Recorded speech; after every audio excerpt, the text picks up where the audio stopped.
इसलिए बहनों और भाइयों, रोग शोक दुख दर्द नहीं उस परमेश्वर को होता, और निर्विकार है अजर अमर, वह ना हंसता ना रोता। महर्षि दयानंद जी महाराज कहते मैं वेद मानता हूं, और वेद में ऐसा ईश्वर है जो कि जन्म नहीं लेता है। उस ईश्वर की भक्ति करो, क्यों धक्के खाते हो। यही महर्षि दयानंद जी महाराज ने कहा, यदि वेद के सिद्धांत को मान लेते लोग तो ईश्वरों से, ये नकली घूम रहे इनसे बच जाते और सच्चे ईश्वर के भक्त होते। हम वेद की विद्या से दूर हो गए, तभी तो गोस्वामी तुलसीदास जी महाराज लिखते हैं, हरित भूमि तृण संकुल समझ पर नहीं पंथ, और जिम पाखंड विवाद से लुप्त हो सद ग्रंथ। यहाँ देश में अंधकार फैल गया, वेद की विद्या से दूर हो गए। इसलिए बहनों और भाइयों, इस व्यापक अजन्मा अमूर्त ठान हृदय में ये ठान लोगे, सारी उलझन जगत की मिटेगी, बात वेदों की गर मान लोगे। 4-5 मिनट बाकी है, तो 1-2 लाइन और सुना दूं।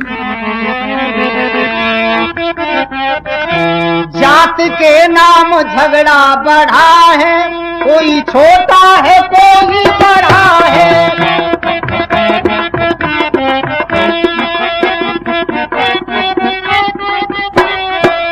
जात के नाम झगड़ा बढ़ा है, कोई छोटा है कोई बड़ा है, कोई छोटा है कोई बड़ा है।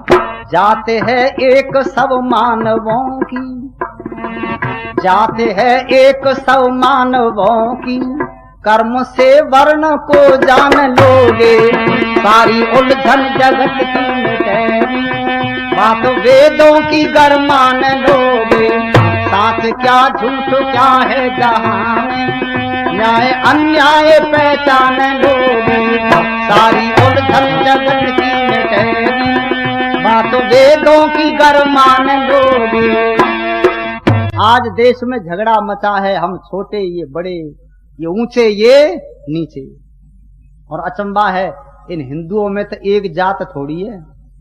एक हिंदी के कवि लिखा, जो केले के पात में पात, पात में पात, जो केले के पात में पात, पात में पात, और जो गधे की लात में लात, लात में लात, और जो कवियों की बात में बात, बात में, और जो हिंदुओं की जात में जात, जात में जात। एक पंडित मुरलीधर थे उत्तर प्रदेश के, बताया करते पूरब में चले गए प्रचार करने को।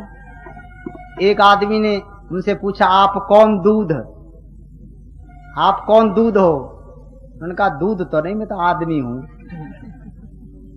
ना। हम ये पूछते हैं आपका निकास कहां से है? अम्मा के पेट से।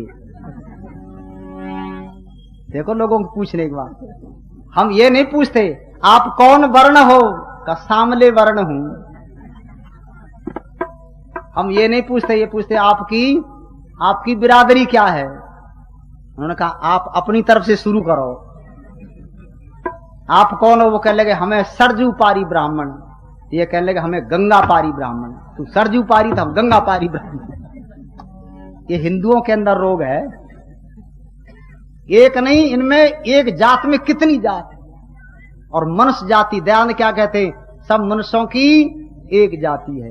वेद में यही है, सब मनुष्यों की एक जाति, पर वेद की विद्या से दूर होकर के इन मनुष्यों में कई जाति बन गई, और वो जाति एक दूसरे की दुश्मन हो गई। भयंकर रोग है जी। और रोग तो दूर हो गया है, इस देश में एक रोग दूर हो गया जिसको कहते हैं छुआछात। अब लोग पास बैठते, कोई भेदभाव, अब कोई पूछता नहीं तुम कौन हो, नहीं पहले कोई छू लिया, घर में मत घुसे, दरवाजे पे खड़ा रहे, पानी लेकर के माताएं छींटा मारती तब घर में घुसने देती। अब कोई छींटा ना मारे तो मिट गया। अब क्या जातिवाद रहा है। ये जातिवाद का बड़ा भयंकर रोग है, ये देश के लिए बहुत बड़ा खतरा है। इसको मिटाओ। सब लोगों की एक जाति है, नीचन कोई आदमी और नीचन कोई गांव, और नीच उसी को जानी जो करे नीच के काम। अच्छा, नीचता के काम करता फिर भी ऊंचा बनता है। लखनऊ के रेलवे स्टेशन पर डिब्बे में कुछ व्यक्ति बैठे, तिलक लगा करके बड़े, उनके गांव का एक जो झाड़ू लगाने वाला था वो भी आ गया बेचारा टिकट लेकर, उसको भी जाना था। जो ही वो डिब्बे में आया तो वो बैंत लेकर कहने लगा, अच्छा हमारे पास बैठेगा, पीछे जा। और बेचारा पीछे गया तो वहां चढ़ने को जगह नहीं, खिड़की भरी हुई थी, सब भीतर घुसने को जगह नहीं। फिर आगे दौड़ा, उसमें जाते वो उसके गांव के व्यक्ति बड़े थे, वो बैठने न दें, और पीछे जगह नहीं, तो भाग दौड़ कर रहा था। वो जो गार्ड होता उसने देखा ये आदमी भाग दौड़ क्यों करता है, गाड़ी रुकवा दी, का चढ़ता क्यों नहीं। तो कहने लगा बाबूजी जिस डिब्बे में जगह है वहां तो बैठने ना दें, और पीछे जाऊं तो जगह नहीं। कब बैठने क्यों नहीं देते, कब उसमें मेरे गांव के बड़ी बड़ी बिरादरी के लोग हैं महाराज, मुझे चढ़ने नहीं देते, मैं कहां बैठूं। तो गार्ड महोदय कहने लगे चल उसी में चढ़। वो उसके पीछे थे, जब उस डिब्बे में चढ़ा दिया तो वो भीतर से डंडा लेकर के कहने लगे फिर आया तू इसी डिब्बे में। तो गार्ड कहने लगा अच्छा कहां बैठे बताओ, ये कहां बैठे, इसका कोई डिब्बा अलग है, क्यों नहीं बैठने देते। कि महाराज हम जो है तीर्थ करने जा रहे हैं, हम बड़े लोग हैं। कि ये कौन है, कि ये वो व्यक्ति है जो हमारे गांव में गंदगी उठाता है। अच्छा गंदगी उठाता है, तो तुम कौन हो, हम बड़े बड़े। अच्छा तुम्हारे घरों में बच्चे बच्चे हैं कि तुम सब सन्यासी हो। हमारे घर में तो बाल बच्चे हैं, तुम्हारे घरों में जो बच्चे होते हैं वो बच्चे कभी गंदगी कर देते हैं, तो उनकी गंदगी को कौन साफ करे, बच्चों की माँ। अच्छा कभी माँ न हो तब उनको हम ही कर देते हैं। तुम क्यों करते हो, कि हम उनके बाप हैं। तो गार्ड कहने लगे सबका बाप है, तुम लड़कों के बाप, ये सबका बाप है, इसी डिब्बे में बैठेगा, तुम उतर जाओ इसमें से। बिठा दिया उसमें। लोगों की अकल ठीक होगी तो पर देर में होगी। दयानंद की बात माननी पड़ेगी पर डंडे से माननी पड़ेगी, राजी से थोड़ी माने, राजी से नहीं माने। ये जो जगजीवन राम जी गए ना उसमें बनारस में, तो आप पढ़ लेना, आपको पता होगा। जब वो थे शायद शिक्षा मंत्री थे या कोई और अधिकारी थे, रक्षा मंत्री थे और बनारस में गए तो डॉक्टर संपूर्णानंद की मूर्ति का अनावरण करना था उन्हें, आपको शायद पता हो, पढ़ लेना।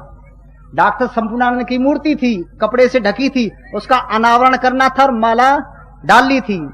तो जगजीवन राम जी ने जो ही रक्षा मंत्री जैसा व्यक्ति, उसने कपड़ा हटा करके उसके ऊपर वो माला डाल दी, हाथ लग गया। तो बनारस के लोगों ने क्या कहा, डॉक्टर संपूर्णानंद की मूर्ति बेकार हो गई। क्यों, कि जगजीवन राम जी ने हाथ लगा दिया। तो जगजीवन राम जी तो चले आए पीछे, उस मूर्ति को धुलवाया, गंगा जल से साफ किया। तो एक बात कही जगजीवन राम ने कि मैं आर्य समाजियों के हवन में गया, आर्य समाजी लोगों ने हवन में बुलाया, हवन कुंड पे बिठाया, मैंने हवन कुंड में आहुति दी और गले में जनेऊ पहनाया, उनका हवन खराब नहीं हुआ, हवन कुंड खराब नहीं हुआ। और तुम भक्त बनते हो राम के, मेरा हाथ मूर्ति से लग गया तो मूर्ति खराब हो गई, इसका मैं जवाब दे करके रहूंगा। तो उसने क्या कहा था, हम हरिजन लोग हैं इत्यादि हैं, तो हमको नौकरी दो, सरकार से चाहते हैं हमको सेवा का काम दो।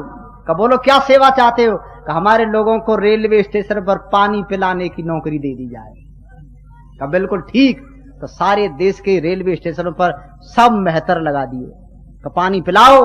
अब पानी लेकर खड़े, रेल आके खड़ी हुई, लो बाबूजी, वह हाथ लगने से मूर्ति खराब हो गई, तुम्हारे मुंह में पानी। अब कितने खराब हो रहे हो, यह दयानंद का जादू। राजी से नहीं माने, वेद की बात माननी पड़ेगी। यदि तुमने अब भी ये ऊंच नीच भेदभाव फैलाया तो देश में बहुत बड़ा बिगाड़ होगा। समझ जाओ, वेद के अनुसार सच्चे एक ईश्वर को समझो, और वेद के ही अनुसार बहनों और भाइयों, ये मनुष्य जाति सब एक जाति, इनमें न छोटा न कोई बड़ा है, मिल करके रहना सीख लो। संग छद्दम संबद्धम संभव मनास जानताम देवा भागम यथा पूर्वे संजानाना उपासते। ये वेद का उपदेश है। ऐ लोगों, वेद के उपदेश को स्वीकार करेंगे तो सुख और शांति होगी। नान्या पंथा वेद्यते है ना।